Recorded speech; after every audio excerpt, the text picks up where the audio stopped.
So I found out just a few moments ago that I would be introducing Alan this evening. So I went over to Alan and I said, what would you like me to say in addition to what's written in this program? And he said, you know what? I am not a fan of long introductions. With that being said, I can say that I went to school with Alan. And after being away from home for the past 10 years and just returning and realizing that he was running for county commissioner, I was excited. I went out to vote, he was there, and I can say honestly, with speaking with him again, he has remained the same humble, steadfast person that he was in school, and it pleases me, it warms my heart to see that someone with his strength of character has returned home to bring his skills and his ability back to Hope County. Someone who has remained humble and steadfast throughout all of his accomplishments. I don't have to tell you what they are, you see them there.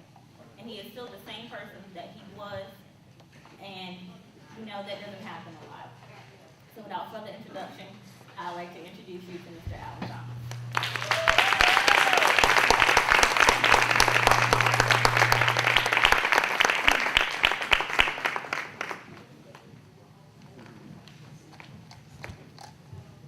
Thank you so much, Brittany.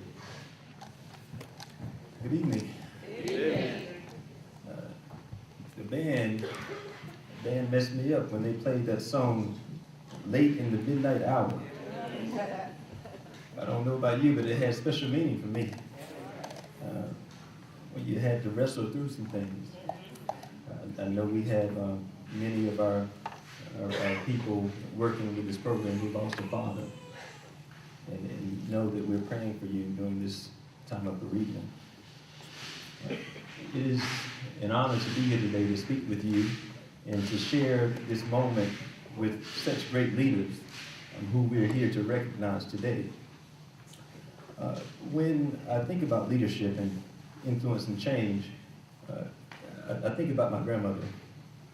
I don't know if any of you had a grandmother to be your leader in your family, to teach you different things about how to handle things, but she taught us straight out of the Bible.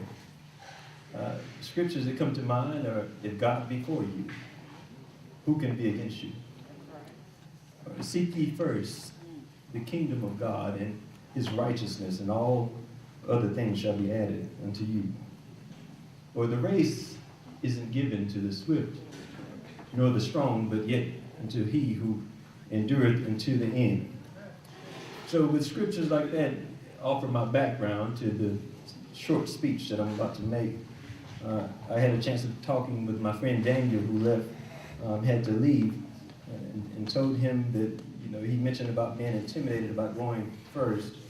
And I said, there's no need, because this isn't a competition. And also in the Bible it says, as iron sharpens iron, so does one brother sharpen another. So as I get into this speech, I want to introduce my colleague, Harry Sutherland, who was the county commissioner here.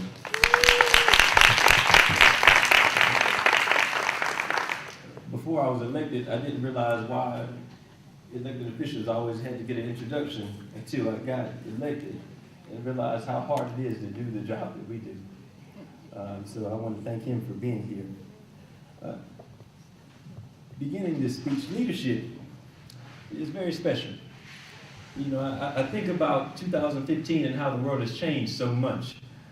And I realize that even though the world has changed a lot, there are some things that remain the same. One thing is that if you are going to be a leader, like these people behind me, one thing that comes with leadership is the fact that there are going to be people who love to criticize you. We've seen it all the way back in the book of Exodus when you talk about Moses. Moses said, look, folks, I'm going to fight on your behalf and set you free because God sent me. When he didn't succeed the first time, they said, look, Moses, they're making us make brick without straw now. You need to stop doing what you were doing because we were better off before you came into the picture. And then when God finally freed them, the people got halfway to the promised land and it ran into some turbulence. And what did they say to Moses again? Moses, we should have stayed where we were. And Moses, the man who was doing what God had sent him to do, the man who was saying, look, I'm going to lead even though I don't want to do it, but since it's my role, it's my assignment, I'm going to do it anyway. He had to face people he was here to help. People who he struggled and sacrificed for, look him in the eye and shake their head at him, saying, Moses, I wish you hadn't done this. Moving along, a long time, coming closer to now, Martin Luther King. We get a chance to learn a lot about the Martin Luther King we see in the papers today. But my grandfather and many other people who lived during that time can tell you that everybody won't thrill with Dr. Martin Luther King. There were many people, especially in our communities, who said, Dr. King, look, you're making matters worse. You know, we just find in our area, let us black folks stay in our little communities. You know, let us build up our small communities and let us be happy. But right now, you're making the white folk mad. It's our house that they're coming to, knocking on the door at 3 o'clock in the morning. But Martin Luther King had a dream to keep going no matter if it was his own people who told him to stop. You know, so I think it's significant when we look at leadership even today. Because what happens is, as we begin to elevate leaders, what happens is some people want to use those people who are elevated as a way of easy target practice. To say, because they're up there and they're doing things, that let me shoot at them because they're my target, because I want to find whatever I can find that they're doing wrong and spread it around so I can make myself feel better. I know Sir Kelly Daniel did so well winning a championship and showing all of our young girls in this community that you can do anything that you put your mind to. So now, moving forward, when I see her doing these camps for boys and girls, these basketball camps, I see her as a leader, a role model, someone who says, child, let me tell you something. I'm going to teach you the game of basketball now. But the same rules that apply to this game can apply to life. The same way you see yourself improving in the sport of basketball when you work really, really hard, when you give it all you got, is the same way that you can improve in life if you give life all you have and work really, really hard by educating yourself, by learning the rules of our society, and by listening to those who have come before you. So I want to thank her for all the work that she's done for all of the youth in this community. As I understand it, she also works at West Oak Elementary School and does a great job working with our students out there as well. I want to thank Sabrina LaShore. I want to thank her. She's very energetic. Everywhere she goes, people knows about it. She's a very good community organizer, kind of like a man named President Barack Obama. She is very intelligent, and she's not afraid to get into the trenches and do the work. A lot of folks, when they get educated, they act like they can't be around regular everyday folk. That's right. You know, but I've seen her in the trenches. You know, there's no place that she will not go. So I see Sabrina as someone who will be able to put that law degree to use, not just to make herself a lot of money. I know a lot of lawyers, some of them only care about them. You know, but I've talked to her, I said, Sabrina, you got a law degree, make that money, girl. She said, no, I don't think that's my calling right now. My calling is to make a difference in my community. She said, I want to be able to stand in the gap for that young person, that 16-year-old who's facing a felony charge, whose family can't afford to hire an attorney, who, if found guilty, King Blue knows about it. If he's found guilty, the rest of his life will be changed. Because did you know that a child with a felony on his record will earn half of that of someone who does not have a criminal record? So she fights for those who are less fortunate, what the court deems as indigent, those who don't have the funds to help themselves, but do they still deserve someone to stand beside them in their time of need? The answer is yes, and Sabrina, thank you for being there for those young people who need you. Thank you so much for Miss Porter. I've had the opportunity of learning that she is able to take an ice cream truck and take it to the rural parts of her community and provide ice cream for young people who would have never seen an ice cream truck any other way. And I think that's significant because knowing our young people, there may be a child, and I think about in my mind, maybe a child who the only person who ever showed love was Miss Porter, or those who were there in the community to provide ice cream. I envision a child who is scraping pennies trying to find enough money so they can see her again. Because she's the only one who says anything positive. Girl, you're beautiful. girl, you're smart. So to her, it's more than ice cream. It's getting inspiration because mom is so drunk. She can't even stand up. So I look up to you, Miss Porter. I look to you for my inspiration. I look to you to be my role model. So don't think that you're just giving me ice cream. You're giving me life. You're giving me hope for tomorrow. Miss Latoya Ray. I was at West Hook Middle School today at an event, and I saw her picture on the wall, Teacher of the Year, Teacher of the Month, in the month of October 2014. Anytime you have so many teachers and you have your picture on the wall, that means that you're doing something significant in that area of education. And anyone who knows about education knows that we need good, strong teachers to help our children. Because now, with the way learning happens, there's sometimes when you can't teach your children some of this stuff. I've seen the 4th grade curriculum. Some of that stuff I can't answer. So we need strong teachers who are there and say, I won't allow you to be left behind because I care about you. So Miss Ray, I've seen all the work that she's done. I went to the East Hoke and West Hoke basketball game. She was there right with the students. I was very blessed and honored to see East Hoke Middle School won that game, but it's good to see that she's doing so much to support those students. Go Eagles, Miss Ray. Reverend Roper, I thank him so much for being here. It shows the type of person he is, to be able to come and help and fix that telephone line that I heard about, something I cannot do. My cousin Thomas Shaw is here. I called him one time to the house to fix a light that I thought was broken, and it turned out that the light wasn't broken. I was pulling the string, but it was a switch on the wall that I had to switch up.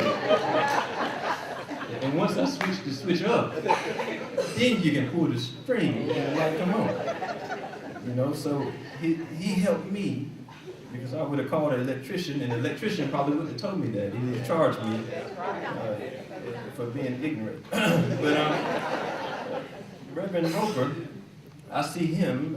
I've read a little bit of his bio. He worked as a radio personality. I think FSU, Federal State. My family went to Federal State. I can envision a young child in college. We act like kids shouldn't have anything to stress out over. Until you work where I work at, work at the hospital, and you see so many of them taking their lives. So many of them losing hope. But I envision a student listening to his radio station, listening into his show, and him giving a message to cause them to believe that with God they can make it.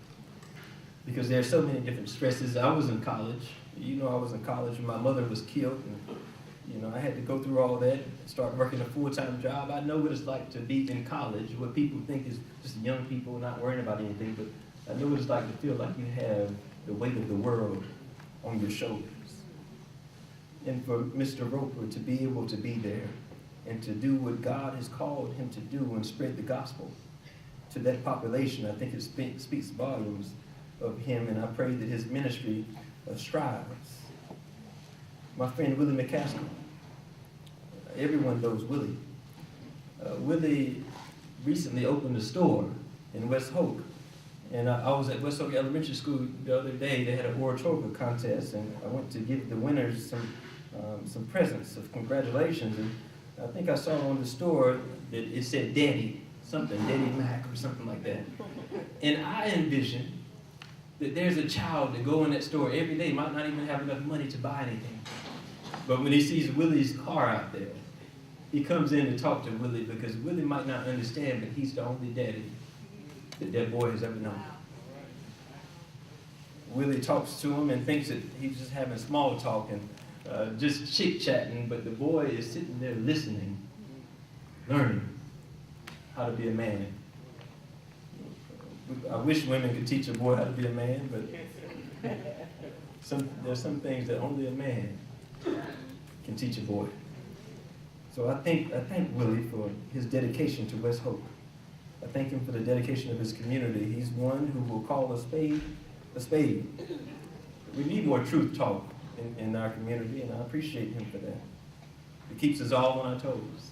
I know if I start doing anything on the Board of Commissioners that is against what I campaign for, I can count on him and his wonderful father William McCaskill Sr. to set me straight.